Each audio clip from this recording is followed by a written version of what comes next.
Dean Legge here at the, I was about to say Georgia Dome at Mercedes-Benz, and Georgia just won the Southeastern Conference Championship. Sorry for the noise. I'm trying to talk up as loud as I can. 28-7, an avalanche in the fourth quarter. Certainly looked like it was coming after the first quarter. I was worried for a second there that Georgia was trying to figure out how to give this game away.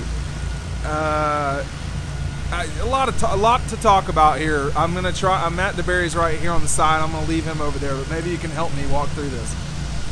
Georgia was the better team. It felt like nearly the entire night, particularly after the first quarter. I mean, Auburn just that kid was not the same. Okay, he's just not the same kid as he was, and that can't. You know, you have to admit that. There's no question. There were really three major things into this game that I thought gave Georgia a massive advantage. Number one, number one, this game was played at a home field for Georgia. Number two, Kerryon Johnson was clearly not healthy in the way that he would have been in the past. And number three, which speaks to number two, Auburn, you know, you can only play emotional so many games in a row. And for Auburn, I think they were just tired.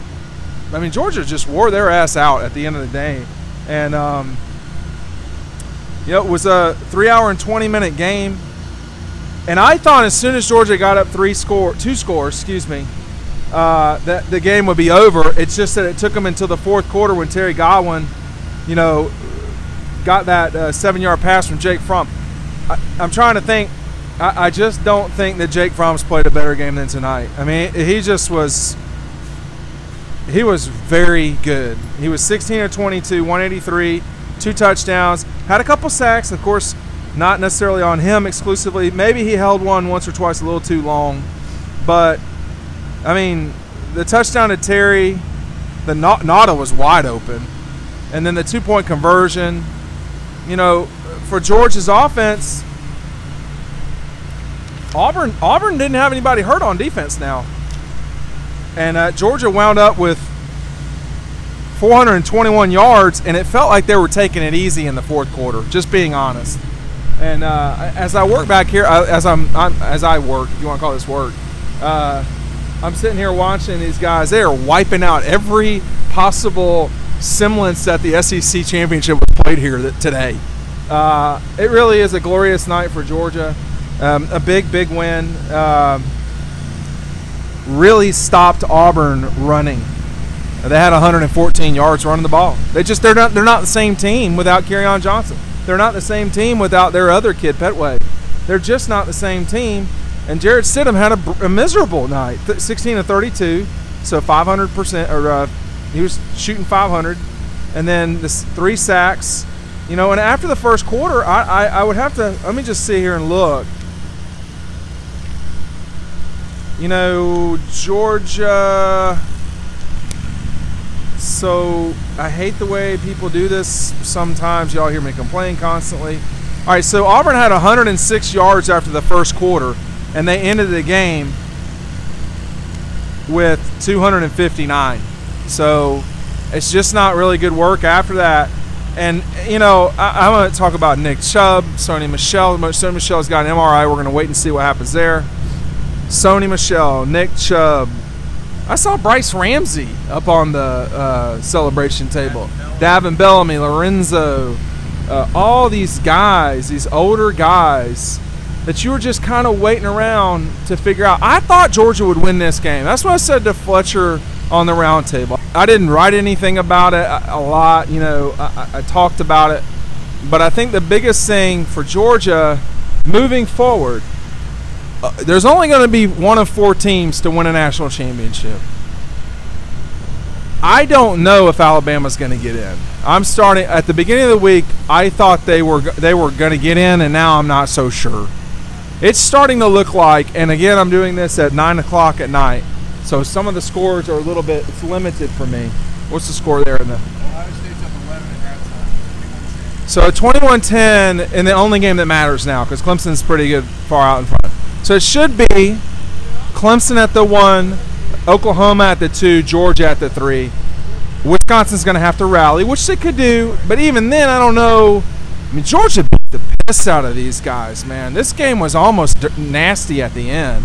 So I think Georgia will be the 3. Everybody in the sort of hierarchy of the upper tier Georgia people that you talk to, they think it's Pasadena. A lot of the SEC people think it's Pasadena.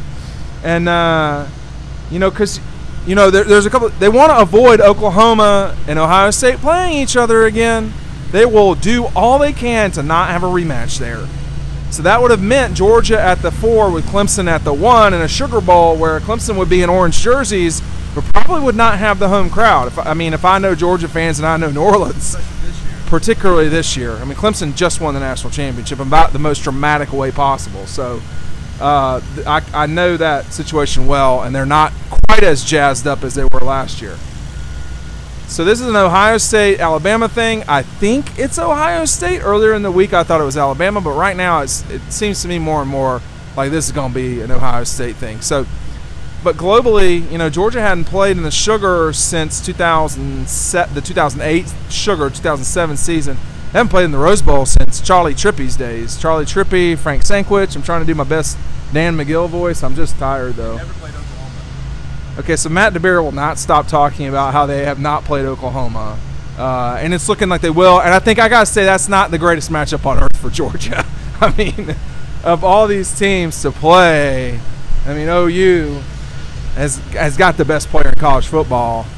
And he can really go. It's going to be hard for me to keep Roquan off my Heisman ballot. He really is very good. And I know he plays defense, and I know he won't win the Heisman, but geez. He changed this game tonight. A couple things about the game. If Auburn doesn't, was that a fumble near the end zone? If they go up 14-0, this game is tough. So Auburn had a couple of, things did not go their way, the way that things did not go Georgia's way the last time. Auburn was, I would think, clearly the better team in Auburn. Georgia was clearly the better team tonight. Auburn is 10-3. My guess is that Auburn will either go to the Cotton Bowl or the Peach Bowl or the Orange Bowl, but I think they want the Cotton Bowl if they can help it because they open up with UW here next year. That's the opener. So that'd be 3 games in a row at the Dome. I don't know if that turns a lot of them on. Alabama, if they don't get in, they're going to the Orange Bowl. Mark Richt, you have fun with that one. That's not going to be fun either. So I don't know. It was, whenever Georgia, I'm kind of skipping the lead here, which Georgia's on the path to win its 6th national championship or its 3rd consensus national championship. But they now are the number 2 team in SEC history in terms of Southeastern Conference championships. Did you know that, Matt? You did not know that. You knew they played Oklahoma. They've never played Oklahoma, but you did not know that Georgia now is number 2 in SEC championships. Come here. You did not know that. No, I did not know that. No, only people who know that are in the screen. All right. Big win for the Dawgs. I've kicked Matt out. We will probably see you in Pasadena. I hope you're used to seeing me. Too bad for some of you who don't, aren't Dean Legge fans. It happens. But Georgia, really, really big win tonight. 28-7 here at the Georgia Dome's replacement. A big, nasty in a good way, big, nasty win for Georgia over their bitter rival Auburn, one of their bitter rival Auburns. So this is Georgia's 13th Southeastern Conference championship. And next appears to be Oklahoma in the Rose Bowl. We'll see. We will see you out there if they do. We'll see you in the Sugar if it's Clemson. So signing off from Atlanta.